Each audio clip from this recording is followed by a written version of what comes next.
시사잡기 2부 오늘은 이 세월호 침몰 사고에 대한 청취자 여러분의 의견, 그 목소리 듣는 시간 꾸미겠습니다. 아까 제가 서울 지역 전화 2061의 8584번부터 8번까지라고 했는데 7번까지입니다. 2061의 8584번부터 8587번까지 전화 주시면 생방송 중에 연결해서 여러분의 목소리 생생하게 전하겠습니다. 도움 말씀 주시기 위해서 시사평론가 김종배 씨 나오셨습니다. 어서 오십시오. 네, 안녕하세요. 네. 김종배 씨도 지난 한 일주일 좀 먹먹하시죠?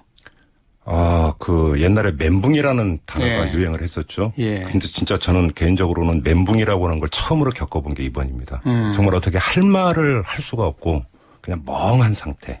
그런 거 비슷한 거를 많이 느꼈죠. 아들이 딱 요 나이 또래 아니에요? 제 큰아들 놈이 지금 고등학교 1학년입니다. 1학년? 예. 네. 그러니까 또 그 수학여행 간다고 하더라고요.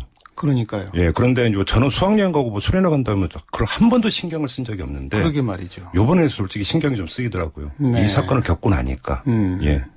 국민 많은 분들이 바로 표현하신 멘붕일 것 같은데. 그게 뭐 너무 있을 수 없는 끔찍한 사고가 났기 때문이기도 하지만. 그 후에 이것저것 나타나는 현상을 보니까. 도대체 정말 우리가 이 수준인가? 이렇게 되잖아요. 제 주변에 있는 사람들이 그런 얘기를 많이 해요. 돈만 있다면 이민 가고 싶다. 이민 가고 싶다는 이 말 참 사람들 많이 하는데 이 말에는 참 여러 가지 함의가 깔려있지만 간단하게 하면 국가 못 믿겠다는 거 아닙니까? 옛날에 그 시랜드 참사 났을 때 한 어머니가 이런 나라에서는 더 이상 살 수가 없다고 이민 가지 않았습니까?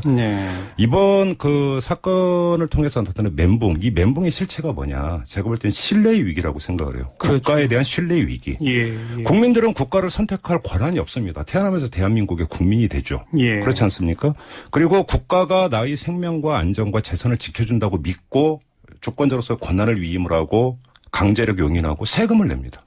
그런데 그런 국가가 나 그리고 내 새끼의 생명과 안전을 지켜주는 게 아니라 거꾸로 가고 있다. 여기서 어떻게 국가를 믿겠습니까? 오히려 공포가 조성이 되고 있는 거죠. 참 저도 지난 일주일 계속 이런 뉴스 특보하면서 처음에는 정말 이 도저히 이해할 수 없는 선장과 선원, 허둥지둥된 전부 이런 얘기들을 쭉 가다가 자꾸 취재된 내용들이 밝혀지면서는 이 배는 인천에서 떠나기 전부터 문제를 안고 있었더라고요. 한두 가지가 아니었죠. 그리고 그 배 자체가 부실하고 제대로 점검받지 못하고 이걸 따지다 보니까 이건 정말 돈만 밝히는 악덕 기업주의 행태에다가 그걸 전혀 감시 감독하지 못하는 정부. 이거부터 드러나더라고요. 그러니까 지금 한번 추려볼까요? 돈을 아끼려고 세배한 게 아니라 일본에서 거의 20년 된 중고배 사들인 거 아닙니까? 근데 중고배를 또 그냥 몰았습니까? 그 손님 더 받겠다고 객실 수직 증축하지 않았습니까? 근데 이걸로 끝난 게 아니지 않습니까? 화물은 신고량보다 더 실었어요. 묵지도 않았습니다. 거기다가 인건비 아끼려고 선원들 어떻게 했습니까? 거의 대부분이 계약직이었다는 거 아닙니까? 임금은 소금보다 더 짰다면서요. 이런 의혹도 꺾어버렸죠. 이러니까 지금 그 탐욕이라는 표현을 쓰셨는데 말 그대로 탐욕이 부른 직접적인 원인은 여기에 있죠. 자본의 탐욕이 애꿎은 목숨들을 잃게 만드는 이런 결과를 빚은 거라고밖에 볼 수가 없는 거죠. 그게 주로 이제 청해진 해운의 잘못을 쭉 열거하신 건데 이런 잘못해도 안 걸렸단 말이에요. 그러니까 다 검사를 해야 되는 거 아닙니까?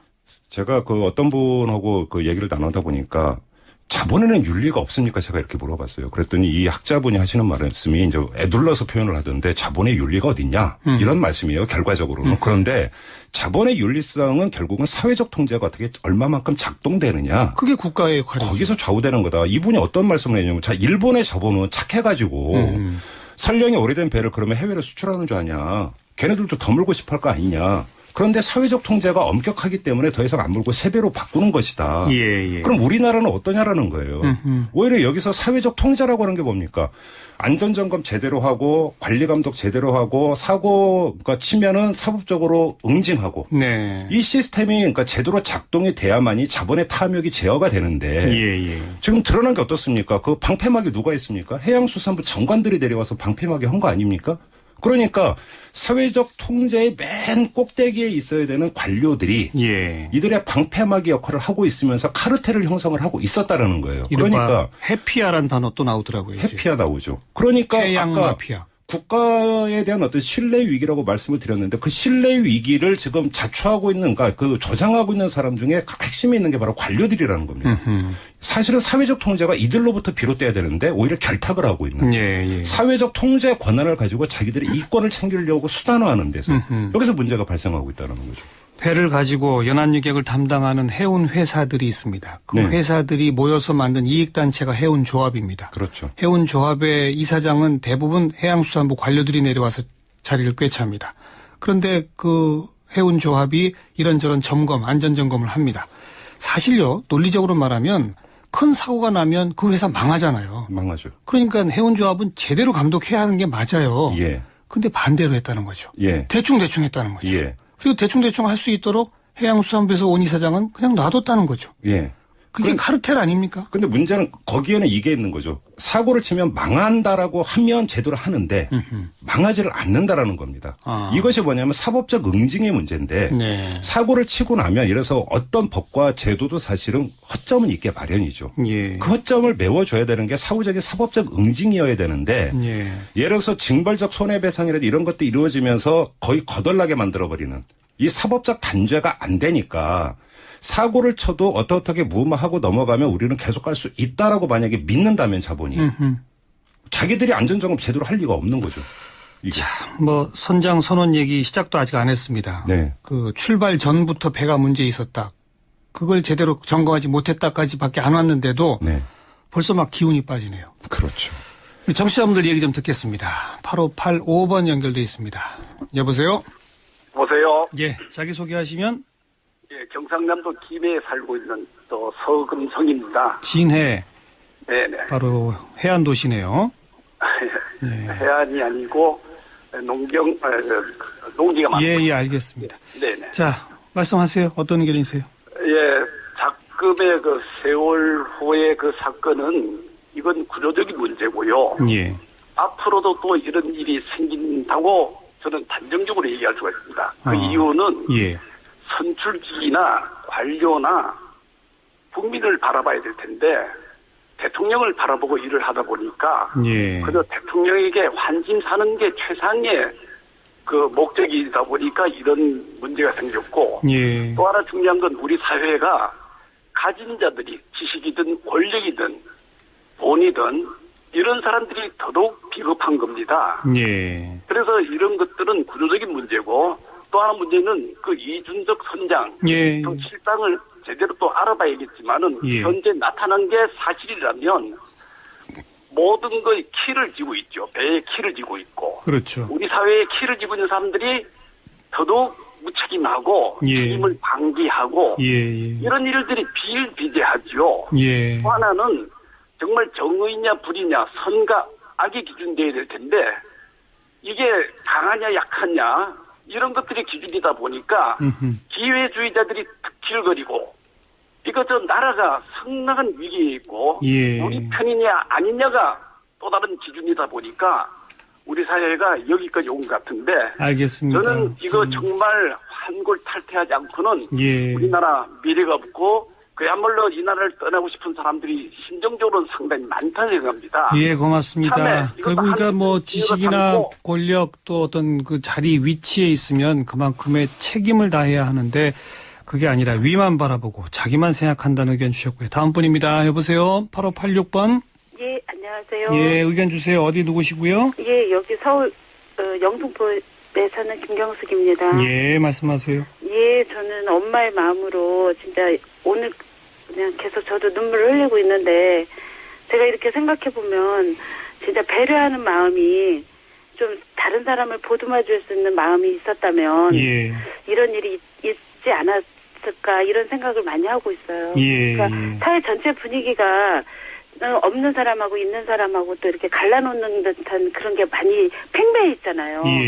그러다 보니까 더 이렇게 보듬어줄 줄 모르는 그런 마음이 누구에게나 지금 다 있는 것 같아요. 그러니까 조금이라도 더 내가 나보다 더 저기 한 사람을 이렇게 보듬어줄 줄 아는 그런 마음이 사회적 전반으로 다 퍼져나가다 보면 조금 저거 한 사람한테도 더 이렇게 손을 내밀 수 있지 않을까 그런 생각을 많이 하고 있어요. 양극화되면서 나만 살자 바로 그거죠. 다음 분 여보세요. 바로 87번입니다.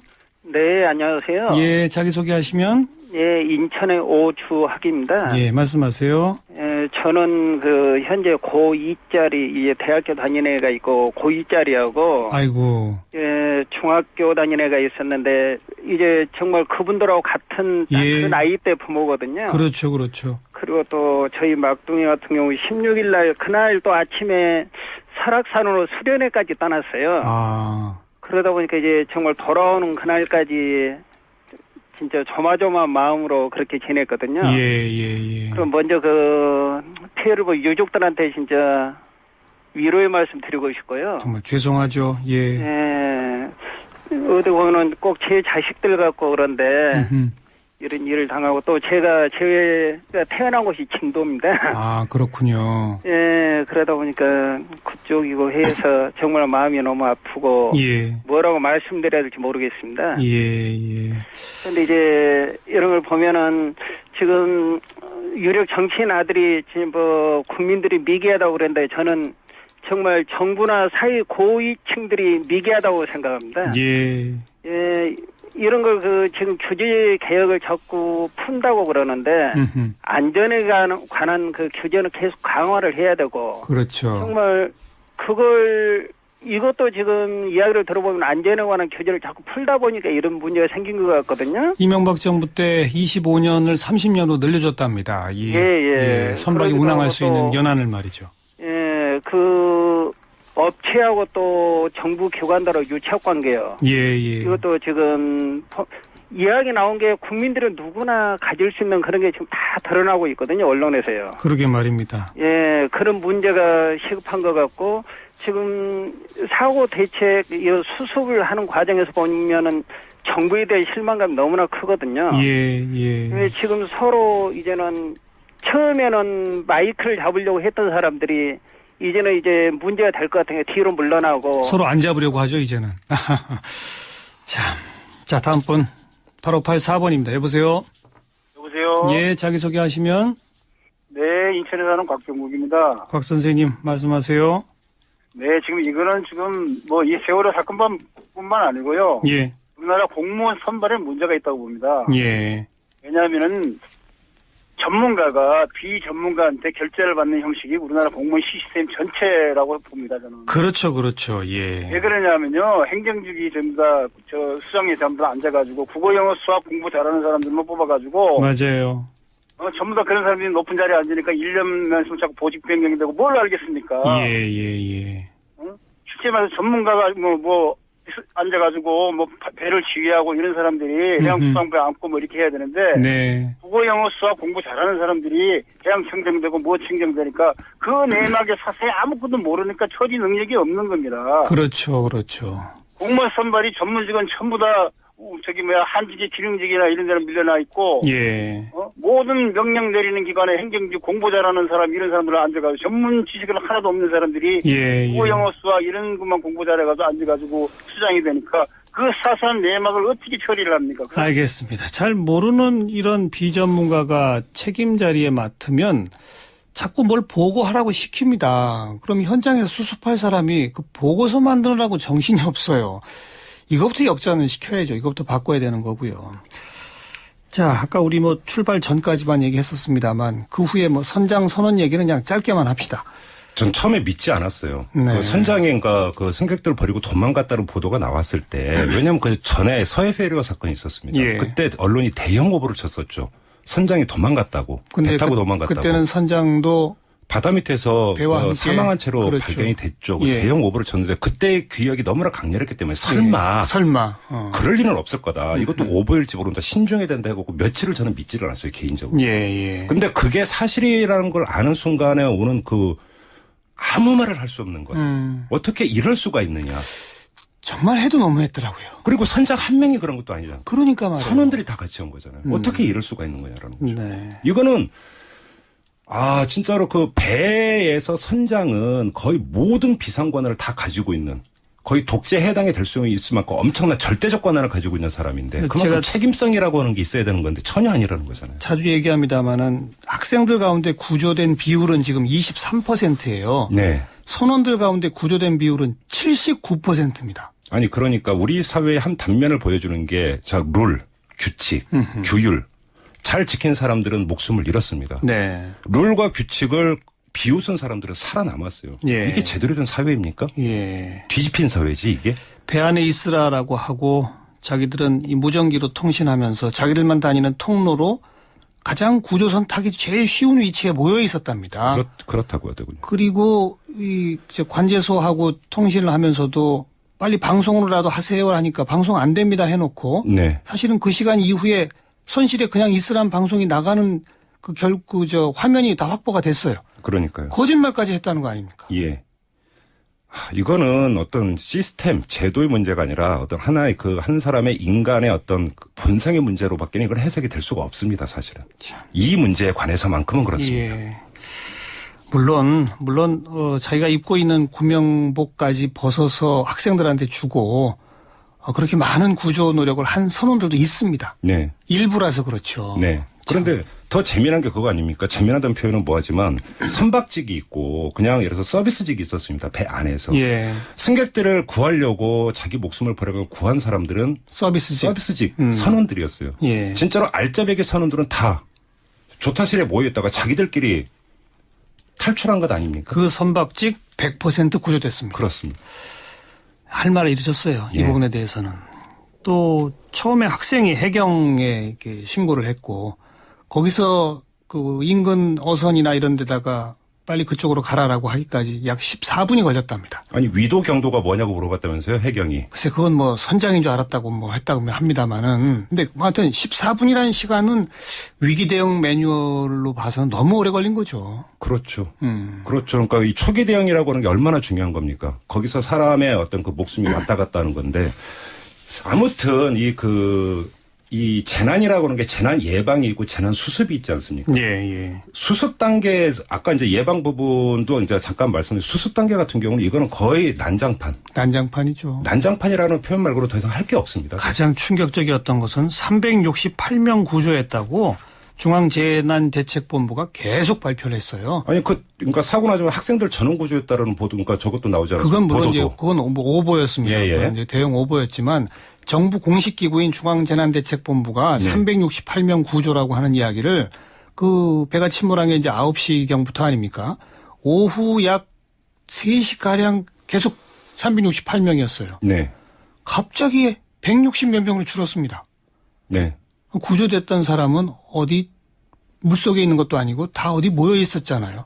그 사람 숫자 하나 헤아리는데 그렇게 오래 걸립니까? 그게 아까 좀 전에 청취자 연결에서 한 분이 그 말씀하셨잖아요. 전문가가 비전문가한테 결제받고 있는 이 시스템이 문제라고. 저는 그 지적에 100% 동일합니다. 네. 노란 잠바 입고 책상머리에 앉아있다고 현장 지휘하고 오는 거 아니에요. 예. 노란 잠바가 모든 걸 다 합리화시켜주는 게 아니거든요. 예. 책상머리에 앉아가지고 보고해라. 숫자 가지고 맞추다 보니까 그렇게 대형 사고를 친 것 아니겠습니까? 응? 자, 여기까지밖에 안 왔는데 또 우리 청취자분 얘기 좀 듣겠습니다. 네. 8585번입니다. 여보세요? 여보세요? 예. 예. 예, 어디에 누구십니까? 이제 부산에 사는 이범권입니다. 말씀하세요. 예. 예. 저도 처음에 이 소식을 듣고 다 구했다고 그래서 너무나 다행이다. 이건 정말 잘된 일이다. 그랬죠. 나라가 얼마나 시끄러워질 텐데 그랬는데. 예. 이걸 보면서 저는 이 국가가 무엇 때문에 존재하는가. 국가의 존재 가치는 국민의 생명과 재산이 위험에 빠졌을 때 바로 이 능력을 발휘해서 대처를 해야 되거든요. 예. 이번에 내각이 총사퇴해야 됩니다. 이번에 전체 인양하고 나면은 예. 내각이 총사퇴해서 예. 국민 앞에 사죄하고 예. 대통령도 사과를 하고 예. 대통령도 탄핵해야 될 일 아닙니까 이거? 예. 그렇지 않습니까? 그러나 예.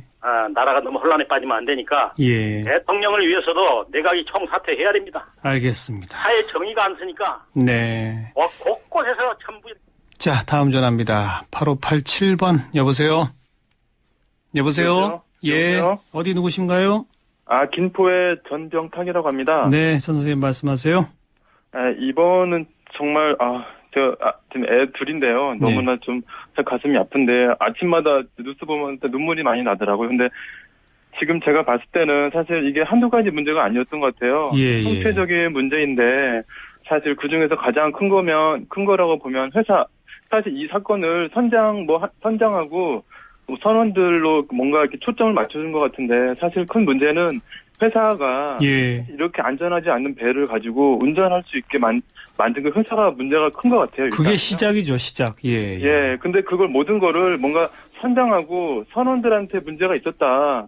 그런 쪽으로 가면 안 될 것 같고 사실 그 선장이나 그 산행 상위사들도 배가 위험한 걸 알면서도 운전을 한 거 아닙니까? 사실 이제 퇴직자도 많았고 이직한 사람도 너무 많았고 회사는 정말 이걸 알면서도 과적을 했고 개조를 했고 정말 배가 안전하지 않은 상태로 이렇게 방치했던 게 회사가 정말 큰 문제고. 그렇죠. 그다음에 진도 해역으로 이 배가 접근을 하는데 분명히 진도 관제센터하고 배하고 분명히 교신을 해야 되고 의무적으로 진도 VTS에서 그 배에다가 들어왔습니까? 확인을 하고 그런 절차를 분명히 지켰으면 이게 이렇게까지 크지 않았을 텐데 그렇죠. 정말 전 진도 관제센터에서 무엇을 했는지 정말 너무나 가슴이 아픕니다. 사실은 정말.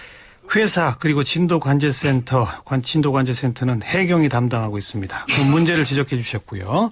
다음 전화입니다. 8584번 여보세요? 여보세요? 예, 자기소개하시고요. 안녕하세요. 부산의 박봉식입니다. 말씀하십시오.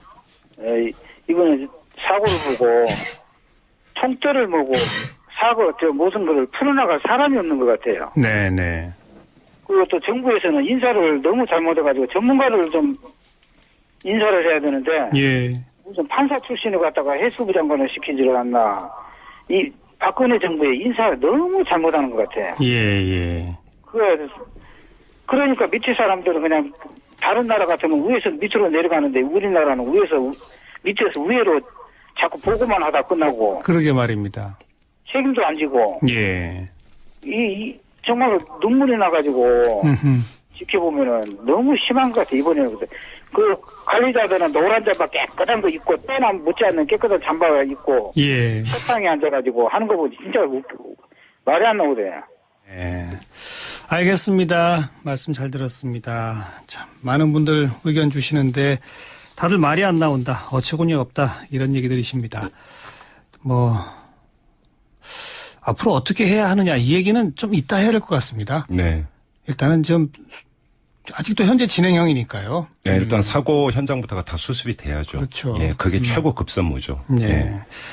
그리고 지금 이제 하나하나 드러나고 있는 문제점들도 그냥 피상적으로 접근해서 이건 문제다. 이렇게 고치자. 이런 것이 아니라 그 문제의 핵심이 뭔지 수사할 것은 제대로 수사하고 또 조사할 건 조사하고 이래야 되지 않겠습니까? 하나만 말씀을 드려도 될까요? 그러니까 저는 여러 가지 법을 바꾸자, 제도를 바꾸자, 기구를 만들자 하지만 그 운영하는 사람들이 다 관료예요. 맞아요. 관료의 마인드가 안 바뀌면 다 소용없는 얘기예요. 그런데 저는 거기서 관료의 마인드를 바꾸는 것은 자발적인 게 아니라 타율적인 부분이 필요하다고 생각을 해요. 저는 거기서 되게 심각하게 봤던 게 송영철 감사관 사망자 명단 앞에서 사진 촬영 시도했던. 맞아요. 사표 받고 끝냈어요. 그렇게 끝내면 안 되는 거예요. 파면으로 가서 경종을 올려야 되는데 저는 청와대의 대응에 문제가 있다고 생각합니다. 그래요. 앞으로 어떻게 할지는 우리 차근차근 하나하나 놓치지 말고 이야기해 갑시다. 네, 전화 주신 많은 청취자분들께 감사를 드리고요. 네, 김정배 씨 수고하셨습니다. 고맙습니다. 고맙습니다.